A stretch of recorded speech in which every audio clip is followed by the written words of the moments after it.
It is not ఇప్పుడు cinema hit అయినప్పుడు commercial అంటారు దాన్ని. ఓకే.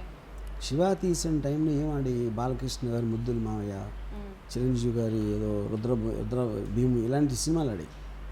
శివ అనేది చాలా ఆర్ట్ ఫిల్మ్, అది యాక్చువల్గా అది హిట్ అయింది కాబట్టి కమర్షియల్ ఫిల్మ్ అంటున్నాం మనం. ఆ టైంలో సెట్లు వేయకుండా ఈ చెమటలు గారుతున్న వాళ్ళతోటి కొత్త వాళ్ళు అందరినీ యాక్టర్లుగా పెట్టి తీయటం అనేది it's very very experimental film.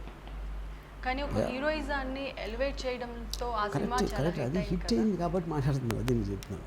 That same thing can go wrong.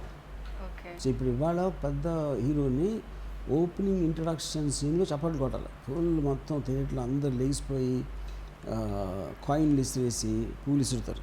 మీరు అలా శివ టైంలో నాగార్జున మామూలు అసలు ఏమీ లేకుండా ఇంట్రడక్షన్నే అసలు చాలా పేలవంగా ఉంటుంది. ఆల్మోస్ట్ సగం సినిమా ఈ వరకు నాగార్జున ఏం చేయడు.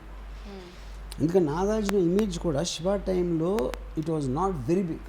తను ఏదో మజ్ను అరణ్య అలాంటివి చేసాడు కాదు. కాబట్టి అదే సినిమా అంటే నేను ఉదాహరణ చెప్తాను, చిరంజీవి గారు లాంటి అప్పుడు ఉన్న ఇమేజ్లో చేస్తే ఇట్ వోంట్ వర్క్.